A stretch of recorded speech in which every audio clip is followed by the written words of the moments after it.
and I'm laying on the ground paralyzed. I didn't know where my life was going to take me. I couldn't move. I couldn't breathe. The trainers asking me all these questions. My coach, Greg Shannon, was telling me to pray. And I thought my life was over at that moment. Little did I know what this would turn into. Sure. Honestly, the scariest moment of my life, not being able to move and breathe, laying there on the turf and not knowing where your life is going. This episode is proudly brought to you by Helix NJ, which recently made some big news, some very big news. In case you missed it, Nokia Bell Labs announced their plans to invest in a new state-of-the-art research and development facility located at Helix NJ. Nokia considered approximately 25 different locations across the country for their new home, but ultimately they chose the Helix because of its proximity to major cities, its access to talent, its community of industry-leading companies and universities, and because of its cutting-edge facilities and environments. For those not yet familiar, Helix NJ is a new 5-acre state-of-the-art innovation district located in the heart of New Brunswick, New Jersey that will house some of the world's most brilliant minds, projects, and organizations pursuing critical, life-improving innovations. To learn more, visit www.helixnj.com. The New Jersey Innovation Institute is the conduit that connects one of the nation's leading polytechnic institutions, New Jersey Institute of Technology, to the outside world. Created to leverage the vast resources of NJIT, the New Jersey Innovation Institute is focused on fostering innovation, building companies, and upskilling New Jersey's workforce. NJI employs over 100 people and generates over $35 million in revenue per year in industries such as defense and healthcare. To learn more about the innovative strides being taken at the New Jersey Innovation Institute, head to njii.com.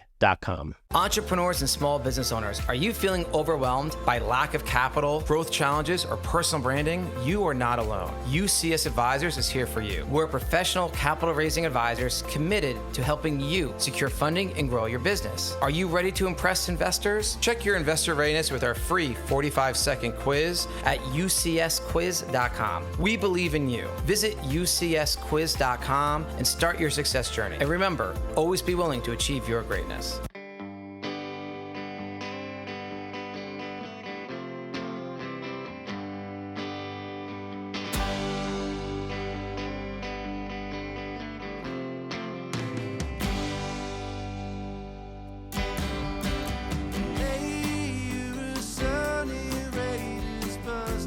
All right, what's up, everybody? Welcome back to another episode of Greetings from the Garden State, powered by the New Jersey Lottery. We are here in Woodbridge, New Jersey today with Eric LeGrand at LeGrand Coffee House. Eric, welcome to the show. I appreciate you having me, Mike. I appreciate you having me here. So I told you I got here a little bit early just because I have never been here before, and I wanted to make sure like the coffee's up to snuff before I'm going to start putting like my name behind it too, right? Yes. And it's delicious. It's amazing. Yeah. And I said that too because people said like, oh yeah, Eric's doing a coffee shop, but then they actually try my coffee. They're like, wow, this is pretty good. I'm like, did you expect me to get you dirty one? No, I'm like, everything I put behind my name, I'm going to make sure it's a high-quality product. Yeah. We consider ourselves a gourmet brand. Yeah, for sure. No, I love it. I love the vibe, the whole thing, in a great spot. And we really haven't done a lot of episodes like in the Woodbridge area in like the 2+ years or so we've been doing the show. So congrats on that too. Thank you. Appreciate it. So it's funny because like we talked a little bit about when we first talked about doing this episode, how just ironically my old show I was trying to get you on and just like never really got it landed. But this is honestly better because I feel like your story, these businesses that you add that we'll get into in a little bit, fits the vibe of this show just so much better. Like because you're a Jersey guy, everything you do is here in Jersey, which I love, obviously. So let's go like back. You said you were telling me off mic before we started that you grew up around here. So take me through like young Eric's life. And literally where this building is, I grew up in the back parking lot. There used to be 2 family houses that I lived there till I was 4 years old, and then I moved down the street and a mile and a half to Avenel where I knocked down my house after my injury and rebuilt it. But young Eric was always out hanging out with friends, playing whatever sport there was, doing BMX bike jumps. I was an outdoor kid, and I love to be outside and hanging out with friends. I always say I'm like the last generation that was outside. Yes, I had my video games and stuff that I love, but I love being outside, and I was very competitive. And, you know, so all around just surrounded by great people, grew up in a very diverse area, and he just grew up always competing for something. Yeah. So you're doing all these different things. At what point does like football kind of come into the picture? Was that early, later? Like how did that work for you? Very early. I actually started when I was 5 years old, where I moved to Avondale. I had my friend Charlie, who was 5 years older than myself, my friend Dougie and Joey, who were about a year older than me, and we played Kill a Man with the Ball on the side of my house. Love and Kill a Man with the Ball. Dougie and Joey, like I was bigger and stronger and faster than him, so I get around him. But Charlie, the 5-year-old, the one who was 5 years older than me, he would get me here and there. But every now and then, I would juke about and score a touchdown. And that adrenaline rush at 5 years old, I was like, whoa, like, I like this. And then I signed up for flag football, and the rest is history after. Yeah, for sure. Were there like, because you were, a defensive tackle, I think? In college. In college. High school, you're playing, I'm sure, both sides of the ball, special teams probably too. So, like, were there, like, who are you rooting for back then? I think you're a Broncos fan, aren't you? I am a diehard Broncos. Like, how does that happen? So I was a running back in my Pop Warner days in high school days, and I remember putting on a game when I was like 8 years old, and it was a running back by the name of Terrell Davis, who I love. I just fell in love with him. I loved the uniforms back then. I was a young kid, and I said to myself, I'm going to follow this team. And they won the back-to-back Super Bowls. Yeah, exactly. And I'm like, I've been following that team. Then I've been stuck with them my whole life. And I wore number 30 my entire career before I got to college. And then I switched to 52 when I thought I was going to be playing middle linebacker. And my favorite middle linebacker was Ray Lewis. Yeah. So I wanted to wear his number. So a lot of people know me as 52, but I would say the OGs know me as 30. So obviously, like, eventually, I'm kind of like breezing through like your early life, because obviously I want to get into a lot of this stuff, from college on. When you were you grow up, you decide like football is the kind of the path that you're going to pursue. Obviously, you're getting recruited, doing different things like that. Why Rutgers? Because I feel like one of the things that I think New Jersey does really well is export football talent to other schools around the country. Whether it's like Ohio State or Michigan, like all those other schools, and then Rutgers is always kind of like left holding the bag a little bit. So why Rutgers for you? Like, how did that work? Well, I got to play my last 3 games of varsity football. As a freshman, I got to play 3 games, and I earned a scholarship. I remember one of my coaches, Joe Susan, was recruiting our crosstown rivalry, Shamar Graves, to play from there. And when he went there, he saw my film. He goes, "Who's that?" And their coach was like, "That's a freshman." And he came over and wrote down on a piece of paper, "As of this date, your junior year, you'll be offered a full scholarship to Rutgers University." And I remember getting recruited from them from the jump and meeting Coach Shiano. And there was just a presence. When Coach Shiano walks in the room, it's just like chest up, back tight. How you doing? Shake your hand. How you doing, Coach? And I just respected that. And they were with me through a full recruiting process, having me up there. And I was getting recruited during the times where Ray Rice, Brian Leonard. Yeah. I stormed the field. I was at the game in 2006 in Louisville. I stormed the field the following year at South Florida, and I was getting recruited by the likes of Notre Dame, Miami, Florida State, all those schools. But I said to myself, like, look what Rutgers is building right here. I live 20 minutes away from campus. Why am I going to take my talent somewhere else where I can try to be the first to do it right here? And honestly, it's been the best decision of my life, because Coach Shiano took me in as a young boy and turned me into a young man. And he stayed by his word. After my injury, he was by my bedside, and everything else that to where we are at now. I'm glad I can now from calling him a coach to a friend. Yeah. I almost just gave me chills when you're talking about that, because it's just so interesting. Like it's like the butterfly effect almost, like if one decision in this whole process changes, like, things are different, but I love the fact that, like, you committed to a Jersey school, and went there, played there, did the whole thing. And then, like, now kind of, because you were there and because you had that support system and those people around you, I feel like that's like a huge thing for you, right? It's everything, honestly. The people that support me now, like, say I went to Notre Dame and I get injured at Notre Dame, like, yes, New Jersey has the, people fans for Notre Dame, but would I have the same support? Yeah. Would I be doing the Rutgers radio broadcast? Probably not. Would I be able to, go around New Jersey and people know who I am? No. Because I played for my state university, and people respect me and they support me, whether if that's with my foundation or if it's with my businesses or just anything. When I go out to dinner, people just show so much love. And that's why I'm like, you know what? It was the best decision I could have made. Yeah, for sure. I don't want to spend too much time on it, but could we just tell the story of the injury just so that we can kind of get into all the stuff that you're doing now? Because the people are, if they're somehow they're unaware of you, and I feel like I don't want to make you blush, but this might you might be one of the most famous people we've had on the show so far. So if somehow they're unaware of that story, just like real quick, let's just take them through that. October 16, 2010, only 13 years ago now, running down the field to make a tackle on kickoff at MetLife Stadium. It's crazy. Think about MetLife had just opened up, I think, the year before now. Now It's crazy that it's been open that long. I know. I think it was 2009 when it opened up. But what? Yeah. Sorry. Before you get going, what year graduating high school were you? 2008. Oh, so me. Okay, cool. So, yeah, all right, so 2008. we're in the same age. I'm 33. Yeah, same. Exactly. Cool. So yeah, so they had just opened up the stadium. So obviously you're excited to play in an NFL stadium, and everything was the same that day. The same routine I always did.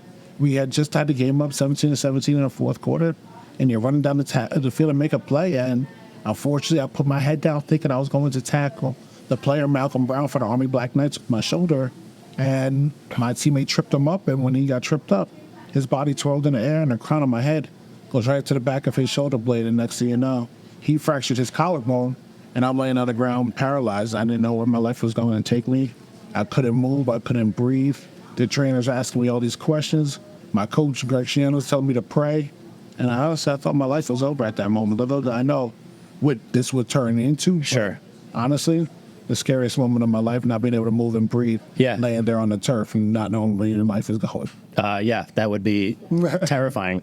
That's it. To me, it's like, because obviously I think, listen, I was listening to another show we said off mic that you were on. I think you said in there that it's like there's 5.6 million people is that in America that are experiencing like some level of paralysis. And obviously like there's sports injuries that happen all the time. Like we've seen them happen even recently, like last season and all that kind of stuff.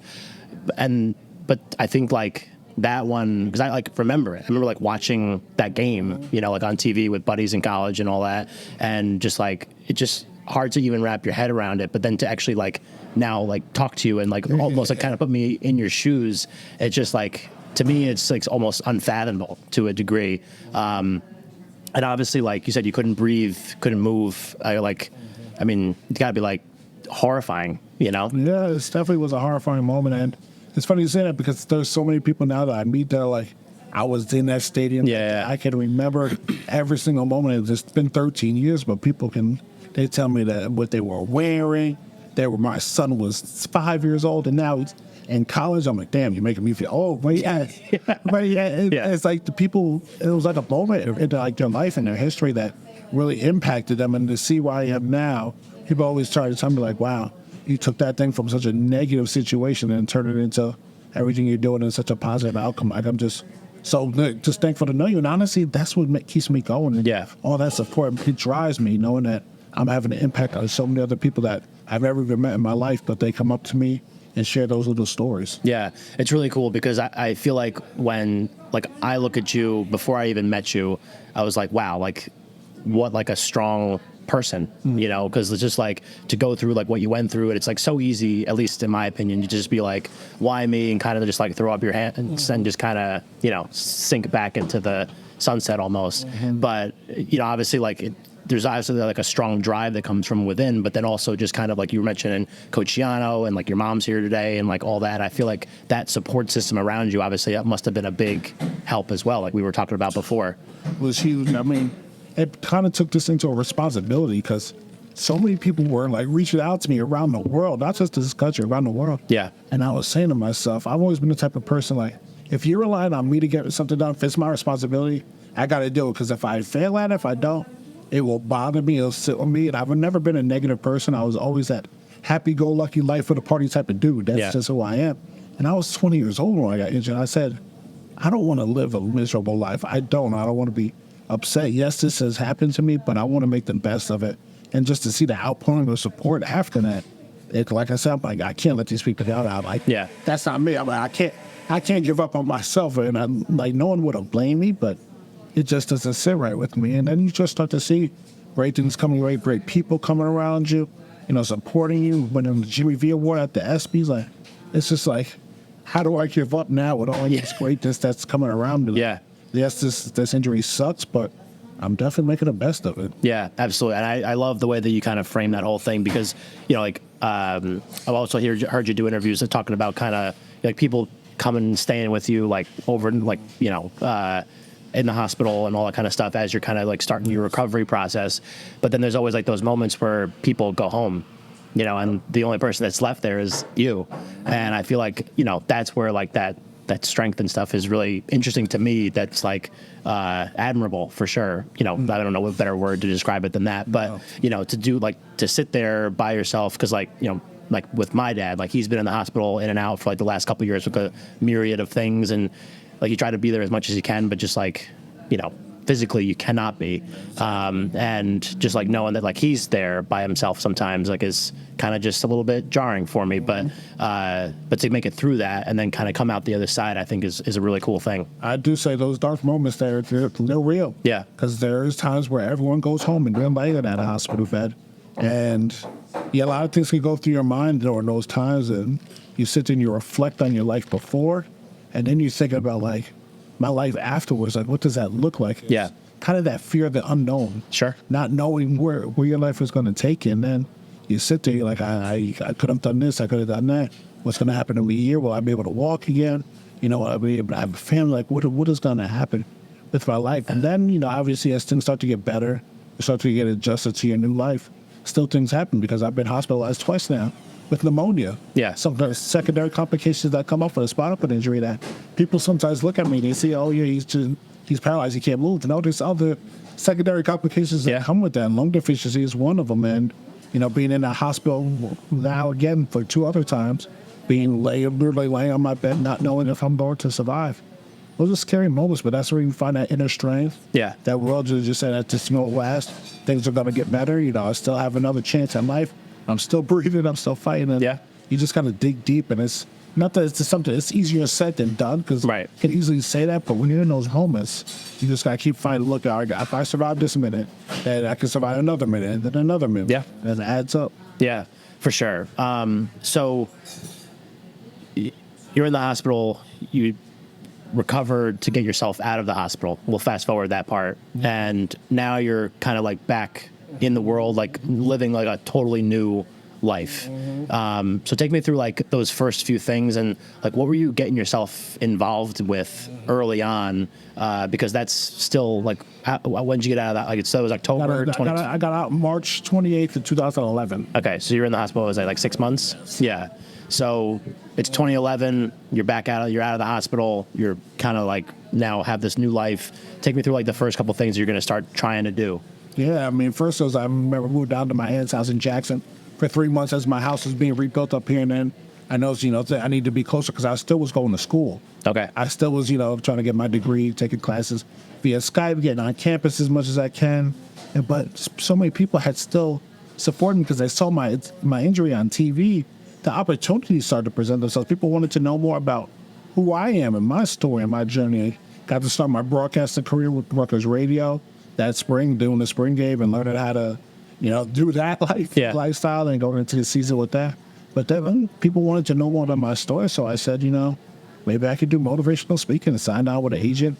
At the time, I was working with IMG doing my broadcasts and stuff, and then people wanted to hire me to speak it. I remember, from now, where I speak now compared to back then, it's just like, wow, but people wanted to know more about me, and that led into a book deal and all that stuff. So I guess it's this overwhelming support of people wanting me to tell my story, be around me, help me grow into myself and my new life and my career and what I was able to do now with life. So I did have moments where I did say, like, how am I going to support myself? Not sure, but those opportunities kind of came about just from my positive attitude. Yeah, and I think that it's also like a really cool thing too, because it's like, obviously like there's a clear negative in this story, but then just like the positives that kind of like immediately kind of surround that and kind of insulate it almost to kind of like a springboard opportunity for all these other things. How fast did you learn how to be a good motivational speaker? Was that? Yeah. I feel like that's a skill in and of itself. Like doing like this, I was like broadcasting is a skill also, but like. Take me through that. I can always tell a story. My entire life, I was always good at telling stories. Yeah. But when you get on stage in front of businesses and corporations, the schools even, I used to speak 1,000 miles per minute. I had a great story to tell, but I would, no. And people were just sitting there like, what did I just hear? And then sometimes I started, work with different people, like, you have to slow down. You got to put some emphasis here, dramatic pauses on this. And I took public speaker classes in high school and in college, so I kind of knew how to work a crowd. Like I was very good at always working a crowd. Yeah. I just need to learn how to slow down and learn how to tell the story with dramatic pauses, emphasis on this, put a little slow down here or make a joke here. Like everything just sounded all mush mouth because it was just and people didn't know what to laugh, to cry, to celebrate. So I had to leave those moments for the people to react to you. And then as the crowd reacts to you, then you kind of just start getting into your flow. Feed off it a little bit. And you feel off the crowd. And that's why people always ask me, like, you don't write anything down? I'm like, never. I don't write down anything. I speak from the heart. I feel out the room. I know what I want to tell, like what story I want to tell. But I know what type of people I'm going to be speaking to, so I know where I can get some, a rise from them, some reactions from them. Yeah. Either if it's kids or grown adults. Yeah, and did it also take some time, because you said that you're talking like businesses and schools and whatever, like I feel like dialing in what your story is and like how that relates to whatever that business is, I feel like that also probably has to take a little bit of, finagling a little bit. Sure does. Most of my time, my story is about overcoming adversity. Sure. Believing about yourself, but I also talk about leadership qualities, creating good habits, being able to train your brain to do things that you don't want to do, but you have to do them, and then being consistent. And that's why I could, share into some of my stories of my life about being consistent, whether if that's even telling stories how I've done Duolingo every day for 4 years straight. Yeah. Like I remember the only time I didn't do Duolingo to learn different languages in Spanish was when I was in the hospital. Like that's the only days I miss. I love being able to share like little tidbits like that because people sometimes think that you're going to go in there, wave a magic wand, and that's going to like cure everything. It's no, it's the little things, it's attention to details. So I share stuff like that, and you're like, well, you know what? I can adjust. I can add this to my business. I can add this, to being part of my leadership too, or with kids. Whether if it's sports or just in general, it sits with them too because you're like, wow, look at this guy who came, sat in these bleachers just like I did, and look what he's doing now. So that's how I try to resonate with them as well. Yeah. Was it when you first started doing that stuff, and really all the stuff that you've been doing, obviously like telling the story is important because that's like what people are there to kind of like with adversity and all that.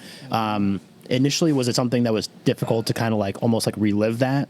Like every time you got on stage to talk about it over and over and over and over again? I think because in the beginning I did so many interviews after my injury. Yeah. I think that kind of helped me get there because when I first got out the hospital, I'll never forget my aunt's house. I'm like, who am I? The block was filled with every news channel that you think of between New York, Philly, New Jersey. It was like the first time Eric's publicly speaking since his injury 6 months after. Right? I'm like, what is this? And my aunt's house was completely filled with cameras throughout everywhere. That after that, people just wanted to start to hear me more, and I was invited on different shows and stuff. So every time I was on a show or a TV station, I had to tell that story. So then once I got into the motivational speaker part about 2 years later, it kind of was second nature by that. Yeah. Okay, I want to take our break, just so that we can get all the stuff that you're doing now. So we'll do that. So this is the Greatest Garden State podcast, powered by the New Jersey Lottery. I'm Mike Kim. We're here with Eric LeGrand at the LeGrand Coffee House in Woodbridge, New Jersey. We'll be right back. The Mayo Performing Arts Center is the heart of arts and entertainment in Morristown, New Jersey. MPAC presents over 200 events annually and is home to an innovative children's arts education program. To see MPAC's upcoming schedule of world-class concerts, stand-up comedy, family shows, and more, head to mayoarts.org or just click the link in our show notes. Want to give your guests something they'll talk about for years? OMG Tarot delivers spot-on tarot card readings that will make your next birthday party, holiday party, team lunch, or girls' night unforgettable. To learn more, visit omgtarot.com. Hey folks, I want to tell you about the crew over at Make Cool Shit. These are the magicians who recently gave our podcast a jaw-dropping makeover. You know how we roll here at Greetings of the Garden State podcast, right? We're all about that Garden State attitude. Well, Make Cool Shit shares that same vibe, and they've got something absolutely epic to offer. It's called the Unlimited Cool Shit Design Subscription. It's a game changer, my friends. Imagine this: unlimited creativity, one flat monthly fee, and none of that boring stuff. It's like having your very own army of design superheroes on speed dial. Whether you're a fresh startup or a seasoned business looking to shake things up, the team at Make Cool Shit has got your back. It's all about making your brand sizzle, no matter where you are in your journey. So if you're ready to turn your ideas into mind-blowing realities, then it's time to connect with Make Cool Shit. Check them out on Instagram at WeMakeCoolShit or visit their website, WeMakeCoolShit.co. Remember, that's co, not com.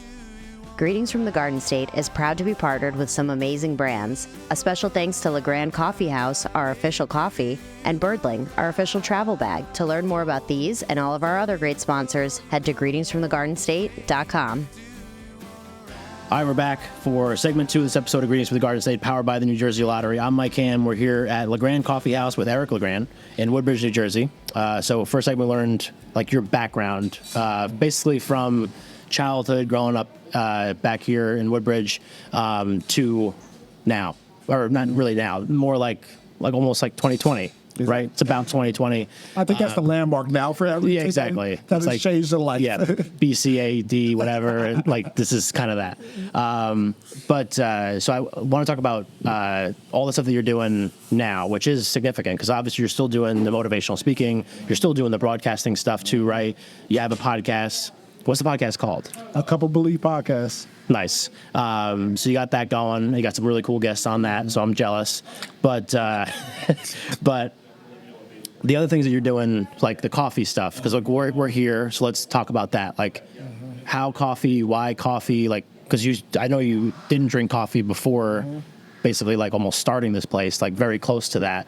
So, like, what was kind of the impetus behind like that decision to kind of go down that road? It was just honestly came out of, I like to joke, but came out of boredom. I was sitting at home during COVID when nothing was going on, and I was obviously staying away because I had mentioned in the first segment with secondary complications. You know, God forbid if I contracted the coronavirus, what happens to me? So you get tired of watching TV, start reading the audiobooks to get inspired, and I knew that this opportunity would present itself in this downtown area because I knew that this was upcoming. We're building a bunch of different apartment buildings, retail spaces. And I remember talking to my friends in a group message. One day we were talking about coffee for something. And I still never even had a cup then. But then I'm like, what if we open up our own, like, in our downtown area? Because I got my friends and family to invest as well. And they were like, we should do that. And I was like, well, I don't know the first thing about coffee. And they're like, well, you'll be the one to figure out before anybody else. So I was like, all right. I'm like, I want to, everything I do is for a purpose and a reason. I'm like, the world is at each other's throats. I want them to have a purpose behind this. I'm like, I want to bring people together. I'm like, that's what I do. And I know people love coffee. 85% of the world drinks it. So that's right. I said, I'm going to hire a business advisor about this. And I'm going to jump right in and learn as much as I can and, take that leap of faith and see where this takes me. Yeah. It's quite the journey. I've learned a lot, but say what, I have fun every day and I'm waking up with a purpose. Yeah. How long has this shop been open? We opened up the shop on May 14th of 2022, and our online store has been open since January 12th of 2021. That's really cool. And so where does the coffee come from? So we get it from our roasters out here roasting and be able to serve it. So we always say you're getting the purest coffee because it literally comes from the farm to our roaster to our coffee shop. So it's like there's not so many steps between. It's not sitting on shelf for months upon months of times. It's coming fresh, and we serve our our Brazilian roast here, but on our online store we have 5 different roasts coming from Costa Rica, Guatemala, Sumatra, Colombia. Like I've learned so much about all the different regions now. Yeah. And the origins of coffee, medium roast, dark roast, light roast. People think sometimes the darker the roast, the more caffeine. No, it's actually you're burning out the caffeine the darker the roast, but you get all the flavors of the bean from that. Like stuff I never would have thought of. I just learned that. Yeah. In a darker roast, the less caffeine, but the more flavorful. Yeah. Less roast, you get more of that caffeine hit for you. Cool. LeGrand Coffee might have to become the official coffee of the show. I'd have to do that. We might have to talk about that a little bit more after this because we do need one because I'm on the road a lot.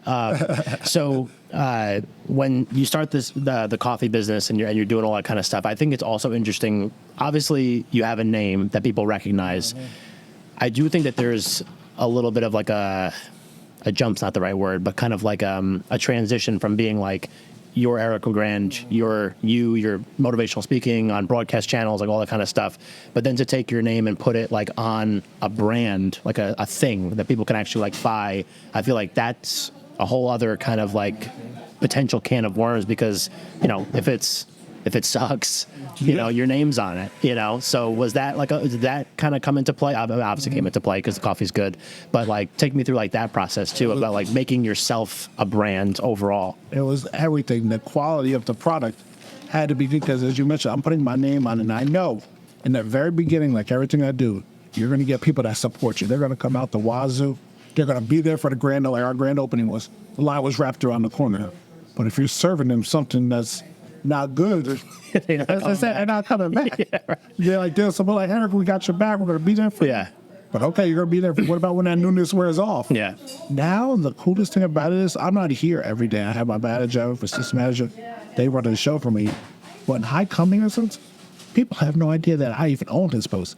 And that's why I'm like, we got a business now. Yeah. Like at the beginning, like all the media and stuff, people knew they were coming out, supporting him. Yes, obviously, probably majority of people do know, but the people that don't, I love that. When I come in there and roll past, I'll never forget, we had Miles Wood here from the New Jersey Devils. Yeah. We had a big event here last year.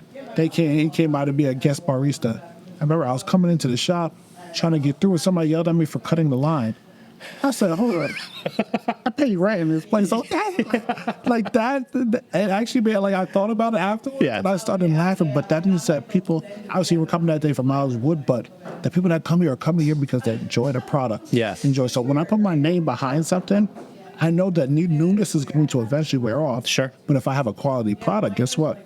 People are going to keep on coming back and telling more people about it, and then the story spreads from there. Yeah, I love that because to me it's like a huge thing because obviously like all I do is basically like build a brand around, but it's Greetings from the Garden State's kind of like the big brand, and then it's me that's a part of it and like kind of driving it forward, but then kind of like putting it on like an actual thing. I think it's like a really cool, interesting way to kind of like help promote that brand and kind of get it out to more people, you know, because people may not know your story, but like you said, they like know that it's quality stuff, so why not get some? Which takes me through my other favorite drink, which is whiskey. How did that start? That's actually funny. It actually started a little bit after the coffee, the planning of it, the thought and the idea while being bored again. And I tell people a lot of times, you know, I traveled the world, been around a lot of places, and people see me drink and they get so like in shock. I have the best story at the ESPYs. This was 2013. I went the next year. I'm there with my boys. We're sitting there having a good time. And the Gronkowski brothers come up, and Robert Gronkowski comes up. We're sitting there talking, chatting.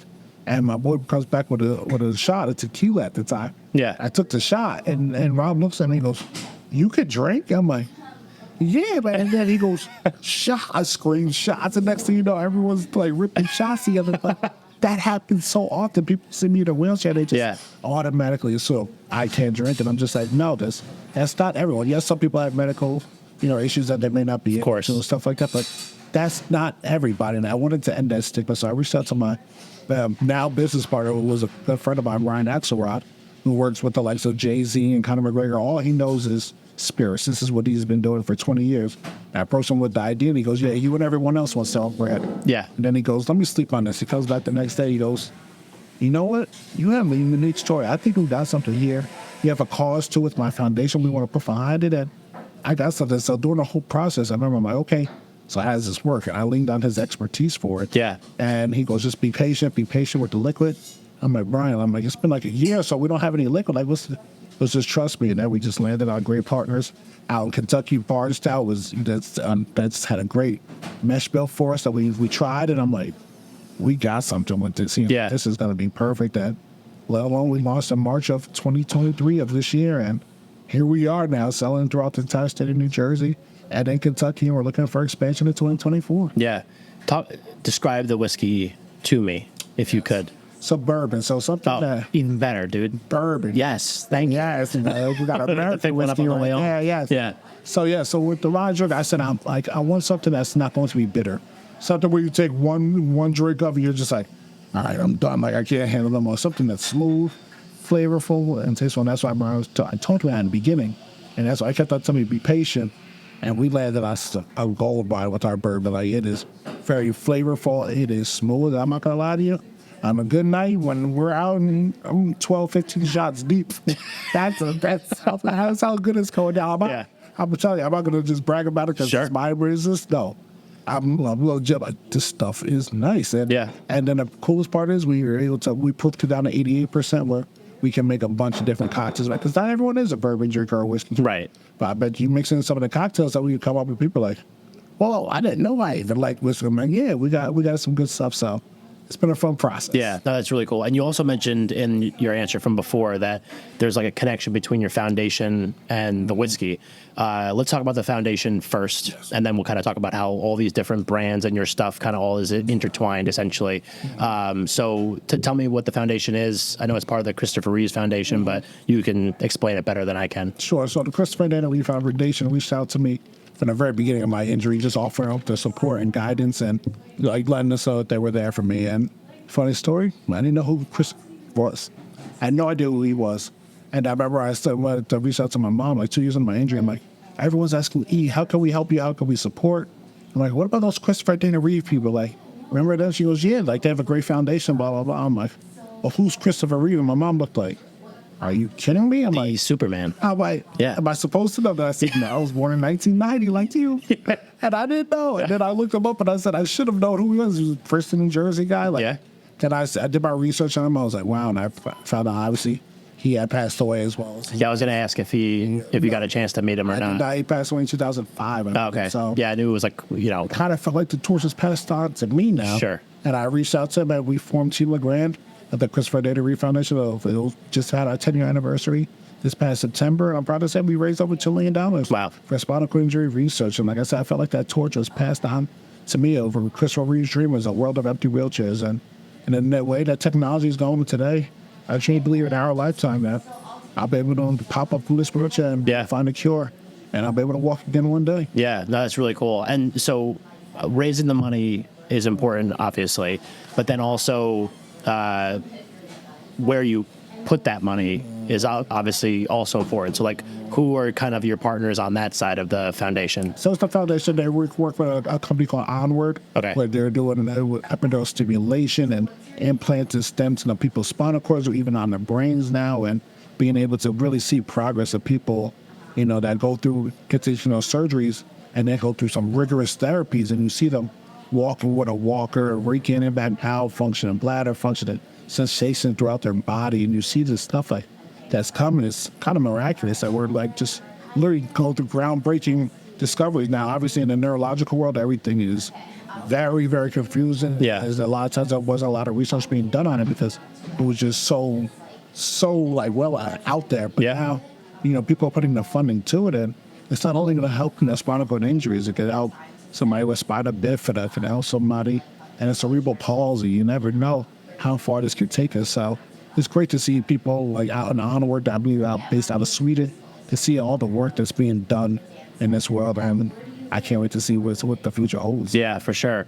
And just so we touch on it, because I mentioned it when I asked the question about the foundation. So the whiskey, obviously, like there's a connection between that. Does this have a connection to the foundation as well? We haven't done anything yet with this. I want to be able to take this eventually. The coffee house be able to have some sort of projects go to, like we've done fundraisers and stuff, but I want to be able to have something more like I do with the whiskey. So with the whiskey, we have $5.20 from every case we sell, which is a case of 6 goes back to the foundation. We chose $5.20 because my number is 52 in college, so $5.20 from every case that we sell goes back to the foundation. Awesome. We've sold over 2,000 cases already, so it's nice to see. Yeah. And our goal one day, hopefully we make a lot of money down the road that we can write the Reeve Foundation the biggest check that's ever seen from this. Yeah, no, definitely. And now I do have to pick up a bottle of whiskey on my way home because it's a friend's birthday. We're meeting up with them tonight. Dang. Maybe I'll get that. I'm just saying, we're all throughout. And make me feel good too because we're in restaurants, liquor stores, everywhere you can think of. We're just look up our store locator, that zip code. You're like, oh, they have it there. Yep, I've already done that. Yeah. It's like, I wonder where I can get this. And I was like, oh, I could literally get it anywhere. So I feel like also one of the things, like kind of some of the answers that you gave me over the course of this episode and like different moments that you kind of describe, I think also too a big part of kind of like what you're doing, like being so visible for everyone is kind of like on the education side too, of just like people, like you mentioned, at the ESPYs with the Gronkowski brothers, like they don't know that you can drink or, like whatever it is. And I feel like a lot of the stuff that you're doing too must also be important for people that haven't been like impacted by paralysis or anything like that before. I feel like that's got to be a big thing too, right? And it's huge because all injuries are different because of spinal cord injury. Some people you see lower level injury, they can roll themselves around, they can shake your head. So many people come up to me to shake my hand, and I feel like I can shake it. I can't do it. Like me, I don't take any offense. It doesn't bother me. But Yeah. some people, it's funny. It depends on how drunk they are. They'll get offended. Like, why won't you shake my hand? I'm like, Yeah. I literally cannot. And then they're like, oh my God, I feel so bad. So it's just like little educational tidbits here and there. Yeah. That you get to teach somebody, just to see me living my life out and about. One of the biggest things now too that I've noticed that I never thought of before is people that park in the handicap spots that aren't in a wheelchair. Like someone that just runs into the store real quick. It doesn't bother me too. Like I'm very go with the flow type of dudes. My family and my friends forget it.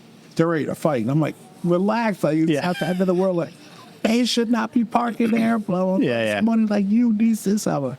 Just those educational stuff like that is like being aware just because you just things that you don't think about. Because I know 13 years ago, I didn't know anything about a spinal cord injury. And that's probably the last thing on my mind. But that's why when people see me out and about living life, there's always educational moments that can pop up in the mouth. So that's what I'm here to do. So I asked this question too, because I think when we were talking about kind of like the injury, the hospital stuff, and I know that when you were there were things that, they said like, you're going to be on a respirator or all those other things. And clearly, you're not. But are there other benchmarks? Because I feel like now it's like all these new kind of benchmarks that you're kind of like working to achieve yourself, because you're obviously like a very ambitious guy with all the things that you're doing. It's like you have more hours in the day almost than some people. But like, are you like pursuing other goals like that? Like, you can't do this, you won't be able to do this. Like, what are you working towards right now? I always say now when it comes to my recovery, like I've been able to breathe on my own, get the feelings to eat on my solid foods, regain back a lot of movement, as much as I can. Now, I just keep my body in shape.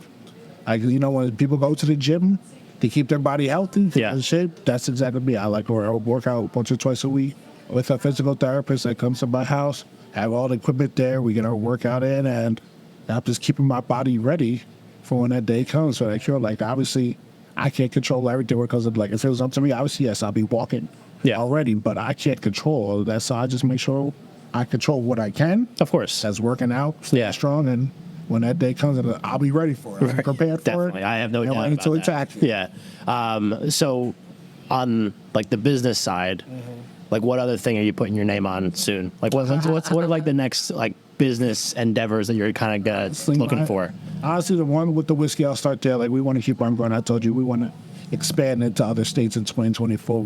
Make this thing nationally, then one day globally. With the coffee shop, my goal is to be able, by the end of year 2, come up with a franchise plan. Like I own this one, but I'm ready to franchise them hopefully by the end of year 2 and start looking at different locations for people to start the business with my name on it.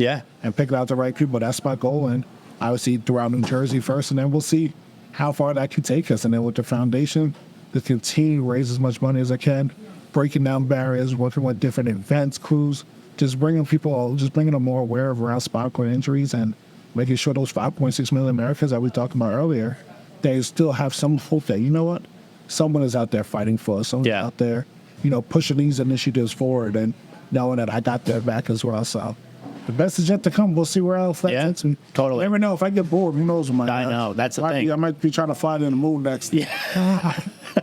Just no submarines. I feel like Rutgers probably give you a spot there too, right? Because we actually are one of our. Do you know Tim Wright? Of course, I know Tim. So Tim was one of our first ever guests that we had on the show. Like one of our first 3 episodes. Yeah, I met him like through a friend of mine, like all that, and so obviously has the right cut. So the right cut was one of our first 3 episodes that we launched with, and I feel like you gotta get in there. So I don't know if you know, but when I had my dreadlock, the right cut was the one who cut off my dreads for me. Oh really? Yep, they cut off and gave me my nice fresh haircut. But yes, Tim Wright and I whenever he started literally cutting out of our dorm room, come home from class, you got 3 random dudes lined up on our couch. I'm like, what the hell's going on here? It's Tim cutting hair. Yeah. So it's Tim.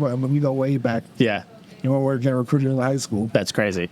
What a great guy too. He's doing all sorts of crazy stuff. I know. I think he's out in Texas now. Headphones. All like that's a whole other thing too. But but I really appreciate you giving me the time. I'm sure you're busy, got a lot of things going on. I appreciate you sitting with me for a little bit. Like pretty easy interview. I feel like, right? I love doing stuff like this. But And then we're definitely gonna have to talk about the coffee stuff and how we make that work. But so if people want to learn more about you, your brands, the speaking stuff, if you missed any, we'll make sure we put them in the show notes so people can just go click them. But where should they be going to learn more? You can literally go to my website, ericlegrand52.com. Yes, that's Eric LeGrand, 52 ERICLEGRAND, because a lot of times people spell my name wrong. They put an E at the end, they put LeGrand. It's LeGrand at ericlegrand52.com, or on my social medias at Eric LeGrand52 and LeGrand Coffee House, Eric LeGrand Whiskey, all the other stuff.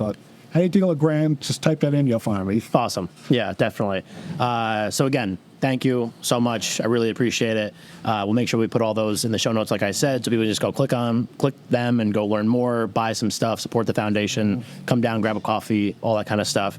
We'll also book readings from thegardenState.com, so you can check out all of our episodes. This is actually going to be the first episode of 2024. Nice. I set this episode aside so that we can launch with that in 2024. So we'll be ready for that, and then all the other stuff that we have going on next year. But again, this has been the Greetings from the Garden State podcast, powered by the New Jersey Lottery. We were here with Eric LeGrand at LeGrand Coffee House in Woodbridge, New Jersey. I'm Mike Ham. Thank you for listening, and we'll catch you next time. Much luck, guys.